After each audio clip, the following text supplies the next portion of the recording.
Hi ವೀಕ್ಷಕರೇ, ನೋಡಿ, ಗೃಹಲಕ್ಷ್ಮಿ ಯೋಜನೆಯ ಸಾಕಷ್ಟು ಫಲಾನುಭವಿಗಳು ನಮ್ಮ ಬ್ಯಾಂಕ್ ಖಾತೆಗೆ ಹಣ ಜಮಾ ಆಗ್ತಾ ಇಲ್ಲ ಅಂತ ಪ್ರತಿನಿತ್ಯವೂ ಕೂಡ ವೆಯ್ಟ್ ಮಾಡ್ತಾ ಇದ್ರಿ.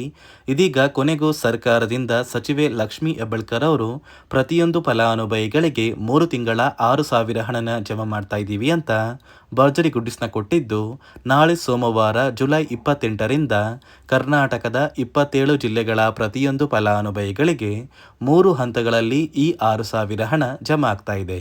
ಅದೇ ರೀತಿ ಈ ಬಾರಿ ಈ 6,000 ಹಣನ ಸಾಕಷ್ಟು ಫಲಾನುಭವಿಗಳಿಗೆ ಸರ್ಕಾರ ಕ್ಯಾನ್ಸಲ್ ಕೂಡ ಮಾಡಿದೆ. ಹಾಗಾದರೆ ಬನ್ನಿ, ಯಾರಿಗೆಲ್ಲ ಹಣ ಜಮಾ ಆಗ್ತಾ ಇದೆ ಮತ್ತು ಯಾರಿಗೆಲ್ಲ ಜಮಾ ಆಗ್ತಾ ಇಲ್ಲ ಅಂತ ನಾನು ನಿಮಗೆ ತಿಳಿಸ್ಕೊಡ್ತಾ ಇದ್ದೀನಿ. ಅದಕ್ಕಿಂತ ಮೊದಲು ನೀವೇನಾದ್ರೂ ಇನ್ನೂ ಕೂಡ ನನ್ನ ಚಾನಲ್ನ ಸಬ್ಸ್ಕ್ರೈಬ್ ಆಗಿಲ್ಲ ಅಂದರೆ ದಯವಿಟ್ಟು ಪ್ರತಿಯೊಬ್ಬರು ಚಾನಲ್ನ ಸಬ್ಸ್ಕ್ರೈಬ್ ಮಾಡ್ಕೊಳ್ಳಿ, ಹಾಗೆ ವಿಡಿಯೋಗೆ ಒಂದು ಲೈಕ್ನ ಕೊಡಿ. ಹೌದು ವೀಕ್ಷಕರೇ, ಗೃಹಲಕ್ಷ್ಮಿ ಯೋಜನೆಯ ಸಾಕಷ್ಟು ಫಲಾನುಭವಿಗಳಿಗೆ ಗೃಹಲಕ್ಷ್ಮಿ ಹಣ ನಮ್ಮ ಬ್ಯಾಂಕ್ ಖಾತೆಗೆ ಇನ್ನೂ ಕೂಡ ಜಮಾ ಆಗಿಲ್ಲ ಅಂತ ಕಳೆದ 2 ತಿಂಗಳಿಂದ ವೆಯ್ಟ್ ಮಾಡ್ತಾ ಇದ್ರಿ ಮತ್ತು ಸಾಕಷ್ಟು ಜನ ಕಮೆಂಟ್ ಕೂಡ ಮಾಡ್ತಾ ಇದ್ರಿ. ಇದೀಗ ಕೊನೆಗೂ ನಿಮ್ಮ ಬ್ಯಾಂಕ್ ಖಾತೆಗೆ ಸರ್ಕಾರದಿಂದ 3 ತಿಂಗಳ 6,000 ಹಣನ ಜಮಾ ಮಾಡ್ತಾ ಇದ್ದಾರೆ.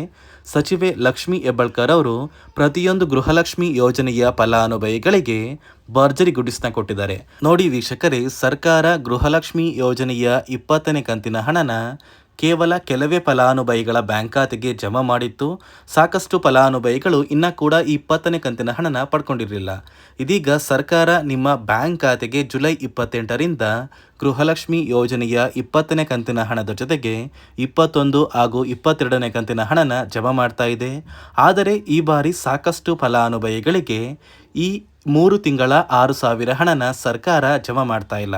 ಯಾಕಂದರೆ ಸುಮಾರು 1,25,000ಕ್ಕಿಂತ ಹೆಚ್ಚು ಫಲಾನುಭವಿಗಳಿಗೆ ಸರ್ಕಾರ 3 ತಿಂಗಳ ಗೃಹಲಕ್ಷ್ಮಿ ಯೋಜನೆಯ 6,000 ಹಣನ ಕ್ಯಾನ್ಸಲ್ ಮಾಡಿದೆ. ಪ್ರತಿ ತಿಂಗಳು ಗೃಹಲಕ್ಷ್ಮಿ ಯೋಜನೆಯ ಹಣನ ಜಮಾ ಮಾಡುವಂತಹ ಸಂದರ್ಭದಲ್ಲಿ ಸರ್ಕಾರ ಕೆಲವೊಂದು ನಿಯಮಗಳನ್ನ ಜಾರಿಗೆ ತರುತ್ತೆ. ಅದೇ ರೀತಿ ಈ ಬಾರಿ 5 ಹೊಸ ನಿಯಮಗಳನ್ನ ಕೂಡ ಜಾರಿಗೆ ತಂದಿದೆ. ಈ 5 ನಿಯಮಗಳ ಪ್ರಕಾರ ಪ್ರತಿಯೊಂದು ಫಲಾನುಭವಿಗಳ ದಾಖಲಾತಿಗಳನ್ನ ಚೆಕ್ ಮಾಡಿ ನಿಮ್ಮ ದಾಖಲಾತಿಗಳು ಎಲ್ಲ ಸಹ ಸರಿ ಇದ್ರೆ ಮಾತ್ರ ಗೃಹಲಕ್ಷ್ಮಿ ಯೋಜನೆಯ ಹಣ ಜಮಾ ಆಗೋದು. ಅದೇ ಒಂದು ಕಾರಣಕ್ಕೆ ಸಾಕಷ್ಟು ಫಲಾನುಭವಿಗಳು ಈ ನಿಯಮಗಳನ್ನ ಪಾಲಿಸಿಲ್ಲ. ಯಾರೆಲ್ಲ ಪಾಲಿಸಿಲ್ಲ ಅಂತಹ ಫಲಾನುಭವಿಗಳಿಗೆ ಈ ಬಾರಿ ಹಣ ಕ್ಯಾನ್ಸಲ್ ಆಗಿದೆ. ಹಾಗಾದರೆ ಬನ್ನಿ ಸ್ನೇಹಿತರೆ, ಸರ್ಕಾರ ಜಾರಿಗೆ ತಂದಿರುವ ಆ 5 ಹೊಸ ನಿಯಮಗಳು ಏನು ಮತ್ತು ಯಾವ ಜಿಲ್ಲೆಯ ಯಾವ ಫಲಾನುಭವಿಗಳಿಗೆ ಹಣ ಕ್ಯಾನ್ಸಲ್ ಆಗಿದೆ ಮತ್ತು ಯಾರಿಗೆಲ್ಲ ಜಮಾ ಆಗ್ತಾ ಇದೆ ಅಂತ ನಾನು ನಿಮಗೆ ತಿಳಿಸ್ಕೊಡ್ತಾ ಇದ್ದೀನಿ. ಅದಕ್ಕಿಂತ ಮೊದಲು ನಾಳೆ ಸೋಮವಾರ ಜುಲೈ 28ರಂದು ಕರ್ನಾಟಕದ ಯಾವ 27 ಜಿಲ್ಲೆಗಳಿಗೆ 3 ಹಂತಗಳಲ್ಲಿ ಸರ್ಕಾರ 6,000 ಹಣನ ಜಮಾ ಮಾಡ್ತಾ ಇದೆ ಅಂದರೆ ನೋಡಿ ಸ್ನೇಹಿತರೆ, ಮೊದಲ ಹಂತದಲ್ಲಿ ಬಾಗಲಕೋಟೆ, ಬೆಳಗಾವಿ, ವಿಜಯಪುರ, ಧಾರವಾಡ, ಗದಗ, ಹಾವೇರಿ, ಉತ್ತರ ಕನ್ನಡ, ಬೆಂಗಳೂರು ನಗರ, ಬೆಂಗಳೂರು ಗ್ರಾಮಾಂತರ ಈ ಜಿಲ್ಲೆಗಳ ಪ್ರತಿಯೊಂದು ಫಲಾನುಭವಿಗಳಿಗೆ ಮೊದಲ ಹಂತದಲ್ಲಿ ಗೃಹಲಕ್ಷ್ಮಿ ಯೋಜನೆಯ 3 ತಿಂಗಳ 6,000 ಹಣ ಜಮಾ ಆಗ್ತಾ ಇದೆ. ಅದೇ ರೀತಿ ಎರಡನೆಯ ಹಂತದಲ್ಲಿ ರಾಮನಗರ, ಚಿಕ್ಕಬಳ್ಳಾಪುರ, ಚಿತ್ರದುರ್ಗ, ದಾವಣಗೆರೆ, ಕೋಲಾರ, ಶಿವಮೊಗ್ಗ, ತುಮಕೂರು, ಚಾಮರಾಜನಗರ, ಚಿಕ್ಕಮಗಳೂರು, ದಕ್ಷಿಣ ಕನ್ನಡ, ಹಾಸನ ಮತ್ತು ಕೊಡಗು ಈ ಜಿಲ್ಲೆಗಳ ಪ್ರತಿಯೊಂದು ಫಲಾನುಭವಿಗಳಿಗೆ ಎರಡನೆಯ ಹಂತದಲ್ಲಿ 6,000 ಹಣ ಜಮಾ ಆಗ್ತಾ ಇದೆ.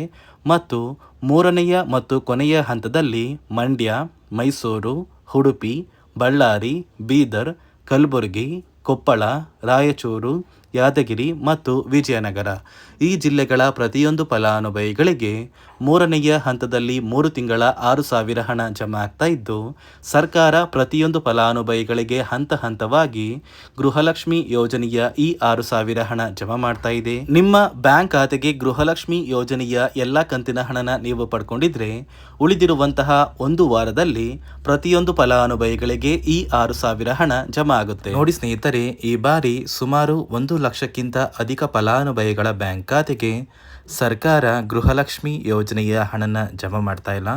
ಕಾರಣ ಏನು ಅಂದರೆ, ನಿಮ್ಮ ಬ್ಯಾಂಕ್ ಖಾತೆಗೆ ಡೆಬಿಟ್ ಮೂಲಕ ಹಣ ಜಮಾ ಮಾಡುವಂತಹ ಸಂದರ್ಭದಲ್ಲಿ ಸರ್ಕಾರ ಸಾಕಷ್ಟು ಫಲಾನುಭವಿಗಳ ಒಂದು ಬ್ಯಾಂಕ್ ಖಾತೆಗೆ ಹಣ ಜಮಾ ಮಾಡೋದನ್ನು ಕ್ಯಾನ್ಸಲ್ ಮಾಡಿದೆ. ಯಾಕಂದರೆ ಇತ್ತೀಚೆಗೆ ಹಣಕಾಸು ಇಲಾಖೆ ಜಾರಿಗೆ ತಂದಿರುವ 5 ನಿಯಮಗಳ ಆಧಾರದ ಮೇಲೆ ಪ್ರತಿಯೊಂದು ಫಲಾನುಭವಿಗಳಿಗೆ ಸರ್ಕಾರ ಈ ಒಂದು ಹಣನ ಜಮಾ ಮಾಡ್ತಾ ಇದ್ದು, ಯಾರೆಲ್ಲ ಫಲಾನುಭವಿಗಳು ಈ ನಿಯಮಗಳನ್ನ ಪಾಲಿಸಿಲ್ಲ ನಿಮ್ಮ ಬ್ಯಾಂಕ್ ಖಾತೆಗೂ ಕೂಡ ಹಣ ಜಮಾ ಆಗೋದಿಲ್ಲ. ಹಾಗಾದರೆ ಬನ್ನಿ ಸ್ನೇಹಿತರೆ, ಸರ್ಕಾರ ಜಾರಿಗೆ ತಂದಿರುವ ಆ 5 ಹೊಸ ನಿಯಮಗಳು ಏನು ಅಂತ ನಾನು ನಿಮಗೆ ತಿಳಿಸ್ಕೊಡ್ತಾ ಇದ್ದೀನಿ. ನೋಡಿ ಸ್ನೇಹಿತರೆ, ಮೊದಲನೆಯ ಒಂದು ನಿಯಮ ಬಂದು ಸಾಕಷ್ಟು ಫಲಾನುಭವಿಗಳು ಹೊಂದಿರುವಂತಹ ಒಂದು ರೇಷನ್ ಕಾರ್ಡ್ ಏನಿದೆ, ಆ ಒಂದು ರೇಷನ್ ಕಾರ್ಡ್ನ ಮನೆಯ ಸದಸ್ಯರ ಪ್ರತಿಯೊಬ್ಬರ ಒಂದು ಆಧಾರ್ ಕಾರ್ಡ್ನ ನಿಮ್ಮ ರೇಷನ್ ಕಾರ್ಡ್ಗೆ ಕಡ್ಡಾಯವಾಗಿ ಲಿಂಕ್ ಮಾಡಿಸ್ಬೇಕು. ಅಂದರೆ ಈ ಒಂದು ಲಿಂಕ್ ಮಾಡಿಸುವಂತಹ ಒಂದು ಪ್ರೊಸೀಜರ್ಗೆ ಸರ್ಕಾರ KYC ಅಂತ ಕರೀತಾರೆ. ನಿಮ್ಮ ರೇಷನ್ ಕಾರ್ಡ್ಗೆ ಇನ್ನೂ ಸಹ KYC ಆಗಿಲ್ಲ ಅಂದರೆ ನಿಮ್ಮ ಬ್ಯಾಂಕ್ ಖಾತೆಗೆ ಸರ್ಕಾರ ಮುಂದಿನ ದಿನಗಳಲ್ಲಿ ಗೃಹಲಕ್ಷ್ಮಿ ಯೋಜನೆಯ ಹಣನ ಕ್ಯಾನ್ಸಲ್ ಮಾಡುತ್ತೆ. ಅದೇ ರೀತಿ ಎರಡನೆಯ ಒಂದು ನಿಯಮ ಬಂದು ಸಾಕಷ್ಟು ಫಲಾನುಭವಿಗಳು ಕಳೆದ 3 ತಿಂಗಳಿಂದ ಸರ್ಕಾರದಿಂದ ಬರ್ತಾ ಇರುವಂತಹ ಒಂದು ರೇಷನ್ ಏನಿದೆ, ಅಂದರೆ ಉಚಿತ ಅಕ್ಕಿ ಏನಿದೆ, ಈ ಒಂದು ರೇಷನ್ನ ಪಡ್ಕೋತಾ ಇಲ್ಲ. ಒಂದು ವೇಳೆ ಕಳೆದ 3 ತಿಂಗಳಿಂದ ನೀವು ರೇಷನ್ನ ಪಡ್ಕೊಂಡಿಲ್ಲ ಅಂದರೆ ಸರ್ಕಾರ ನಿಮ್ಮ ಬಳಿ ಇರುವಂತಹ ಒಂದು ರೇಷನ್ ಕಾರ್ಡ್ನ ಕ್ಯಾನ್ಸಲ್ ಮಾಡುತ್ತೆ. ನಿಮ್ಮ ರೇಷನ್ ಕಾರ್ಡ್ನ ಸರ್ಕಾರ ಕ್ಯಾನ್ಸಲ್ ಮಾಡಿದರೆ ನಿಮ್ಮ ಬ್ಯಾಂಕ್ ಖಾತೆಗೆ ಗೃಹಲಕ್ಷ್ಮಿ ಯೋಜನೆಯ ಹಣ ಇರ್ಬೋದು ಮತ್ತು ಸರ್ಕಾರದಿಂದ ಬರುವಂತಹ ಒಂದು ಸೌಲಭ್ಯಗಳನ್ನ ನೀವು ಕಳ್ಕೋಬೇಕಾಗುತ್ತೆ. ಅದೇ ರೀತಿ ಮೂರನೆಯ ಒಂದು ನಿಯಮ ಬಂದು ನೋಡಿ ಸ್ನೇಹಿತರೆ, ನಿಮ್ಮ ಬಳಿ ಇರುವಂತಹ ಒಂದು ಆಧಾರ್ ಕಾರ್ಡ್ ಏನಿದೆ, ಆ ಒಂದು ಆಧಾರ್ ಕಾರ್ಡ್ನ ಕಳೆದ 15 ವರ್ಷಗಳಲ್ಲಿ ನೀವು ಯಾವುದೇ ರೀತಿಯ ಒಂದು ತಿದ್ದುಪಡಿನ ಮಾಡಿಸಿಲ್ಲ ಅಂದರೆ ನಿಮ್ಮ ಬ್ಯಾಂಕ್ ಖಾತೆಗೆ ಸರ್ಕಾರ ಗೃಹಲಕ್ಷ್ಮಿ ಯೋಜನೆಯ ಹಣನ ಕ್ಯಾನ್ಸಲ್ ಮಾಡುತ್ತೆ. ಯಾಕಂದರೆ ಸರ್ಕಾರದಿಂದ ಬಂದಿರುವಂತಹ ಒಂದು ಆದೇಶದ ಪ್ರಕಾರ ಪ್ರತಿಯೊಂದು ಫಲಾನುಭವಿಗಳು ಕಳೆದ 15 ವರ್ಷಗಳಲ್ಲಿ ಯಾವುದೇ ರೀತಿಯ ಒಂದು ತಿದ್ದುಪಡಿನ ನಿಮ್ಮ ಆಧಾರ್ ಕಾರ್ಡ್ಗೆ ನೀವು ಮಾಡಿಸಿಲ್ಲ ಅಂದರೆ ಕಡ್ಡಾಯವಾಗಿ ಆದಷ್ಟು ಬೇಗ ನಿಮ್ಮ ಆಧಾರ್ ಕಾರ್ಡ್ಗೆ ತಿದ್ದುಪಡಿನ ಮಾಡಿಸಿ. ಅದೇ ರೀತಿ ನಾಲ್ಕನೆಯ ಒಂದು ನಿಯಮ ಬಂದು ನಿಮ್ಮ ಕುಟುಂಬದ ಒಂದು ವಾರ್ಷಿಕ ಆದಾಯ 7 ಲಕ್ಷಕ್ಕಿಂತ ಕಡಿಮೆ ಇರಬೇಕು. ಒಂದು ವೇಳೆ ನಿಮ್ಮ ಕುಟುಂಬದ ವಾರ್ಷಿಕ ಆದಾಯ 7 ಲಕ್ಷಕ್ಕಿಂತ ಜಾಸ್ತಿ ಇದ್ದರೆ ನಿಮ್ಮ ಬ್ಯಾಂಕ್ ಖಾತೆಗೆ ಸರ್ಕಾರ ಗೃಹಲಕ್ಷ್ಮಿ ಯೋಜನೆಯ ಹಣನ ಕ್ಯಾನ್ಸಲ್ ಮಾಡುತ್ತೆ. ಅದೇ ರೀತಿ ಐದನೆಯ ಒಂದು ನಿಯಮ ಬಂದು ನಿಮ್ಮ ಕುಟುಂಬದ ಸದಸ್ಯರು ಅಥವಾ ಗೃಹಲಕ್ಷ್ಮಿ ಯೋಜನೆಯ ಫಲಾನುಭವಿಗಳು ಯಾರು ಕೂಡ ಸರ್ಕಾರಿ ನೌಕರರಾಗಿ ಕಾರ್ಯನಿರ್ವಹಿಸ್ತಾ ಇರಬಾರ್ದು. ಒಂದು ವೇಳೆ ನಿಮ್ಮ ಕುಟುಂಬದಲ್ಲಿ ಯಾರೇ ಆಗಿದ್ರೂ ಸರ್ಕಾರಿ ನೌಕರರಾಗಿ ಕಾರ್ಯನಿರ್ವಹಿಸ್ತಾ ಇದ್ದರೆ ನಿಮ್ಮ ಬ್ಯಾಂಕ್ ಖಾತೆಗೆ ಗೃಹಲಕ್ಷ್ಮಿ ಯೋಜನೆಯ ಹಣ ಕ್ಯಾನ್ಸಲ್ ಆಗುತ್ತೆ.